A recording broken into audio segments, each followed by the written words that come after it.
মেয়েটা হঠাৎ পুলের নিচে একটা হীরার আংটি দেখতে পেল। এতটাই অবাক হয়ে গেল যে নিজের বোনের কথাও ভুলে যায়। কোনো কিছু না ভেবেই সে ঠান্ডা পানিতে ডুব দিল। সে উজ্জ্বল আলোটার দিকে সাঁতরে যায়। কেউ না পুলের পাশে দাঁড়িয়েছিল। অনেকক্ষণ হয়ে গেলেও সে উপরে উঠছিল না। চিন্তায় পড়ে তার বোনও পানিতে নেমে গেল। কিন্তু তারা জানতো না এই কাজটাই প্রায় তাদের মেরে ফেলবে। তারা অনেক চেষ্টা করলো আংটিটা টেনে বের করতে, কিন্তু শক্ত ধাতব ঢাকনাটা যেন লোভী দানবের মুখের মতো আংটিটাকে শক্ত করে আটকে রেখেছিল। ঠিক তখনই হোটেলের দায়িত্বে থাকা ম্যানেজার বাড়ি ফেরার আগে পুলের পানি পরীক্ষা করে। সবকিছু খালি মনে হওয়ায় সে কোনো দ্বিধা না করে হোটেলের মূল সুইচ বন্ধ করে দিল। সাথে সাথে বিশাল কাঁচের ধাতনাটা ধীরে ধীরে বন্ধ হতে শুরু করলো। পানির নিচে তখন দুই বোন আংটিটা নিয়ে লড়াই করছিল। হঠাৎ কিউনার লম্বা চুল শক্ত পানির টানে আটকে যায়। সে ভয়ে ছটফট করতে লাগলো। কাঁচের ধারালো অংশ তার চুল ছিঁড়ে ফেলছিল। একই সময়ে তারা দেখলো পুলের উপরের কাঁচের ঢাকনাও বন্ধ হয়ে যাচ্ছে। তখন আর উপায় না দেখে সে আগে তার বোনকে পানি থেকে বের হতে সাহায্য করে। তারপর নিজেও দ্রুত উপরে উঠে এলো। কিন্তু তারা পানি থেকে উঠতেই ঢাকনাটা পুরোপুরি বন্ধ হয়ে যায়। এভাবে তারা সম্পূর্ণভাবে পুলের ভিতরে আটকা পড়ে যায়। তারা উপরের কাঁচে বারবার আঘাত করতে থাকে, বাইরে থাকা মানুষদের ডাকতে থাকে। ঠিক তখনই পুলের সব ম্যানেজার নিচে নেমে এসেছিল। ম্যানেজার শব্দ শুনেও একবার পিছনে তাকিয়ে কোনো দ্বিধা ছাড়াই চলে যায়। সেই মুহূর্তে হতাশা যেন ঠান্ডা পানির মতো তাদের পুরোপুরি গ্রাস করে। সবচেয়ে ভয়ের ব্যাপার ছিল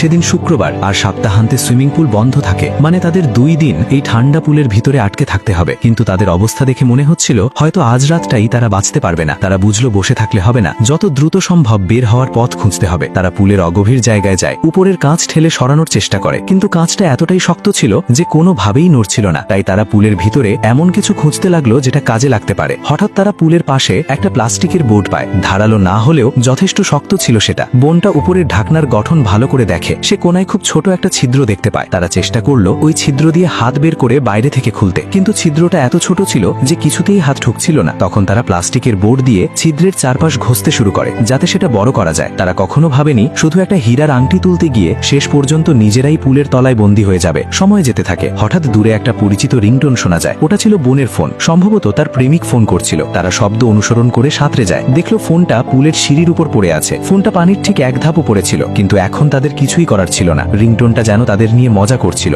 আশা সামনে ছিল, কিন্তু ধরার বাইরে। ঠিক তখন বুলি আবার পানিতে ডুব দেয়। সে পুলের নিচের ঢাকনাটা খুলতে চাইল, কিন্তু যতই চেষ্টা করুক ঢাকনাটা স্ক্রু দিয়ে এত শক্ত করে লাগানো ছিল যে কিছুতেই খুলছিল না। কয়েক মিনিট পর সে দম ঘরে রাখতে না পেরে উপরে উঠে এলো। হাঁপাতে থাকে। একই সাথে তার শক্তিও দ্রুত শেষ হয়ে যাচ্ছিল। সূর্য ডুবে যাওয়ার সাথে সাথে পুলের সব আলো নিভে যায়। চারপাশ পুরো অন্ধকার হয়ে যায়। তারা এখনো বের হওয়ার কোনো উপায় খুঁজে পেল না। কতক্ষণ কেটে গেছে জানা নেই। হঠাৎ বাইরে পায়ের শব্দ শোনা যায়। মনে হচ্ছিল কেউ পরিষ্কার করতে এসেছে। আসলে সে ছিল সুইমিং পুলের ক্লিনার। তাদের মনে হলো যেন হঠাৎ বাঁচার শেষ আশাটা ফিরে এসেছে। তারা জোরে জোরে চিৎকার করতে থাকে। ক্লিনার বলে, তোমরা ভিতরে কি করছো? আমরা তোমাদের এই পুলের ভিতরে আটকা পড়ে গেছি। আর ঠিক তখনই ক্লিনারটা তাদের ব্যাগ থেকে টাকা খুঁজছিল। তারপর সে আবার দেয়ালে লাগানো ক্যামেরার দিকে তাকায়। স্পষ্ট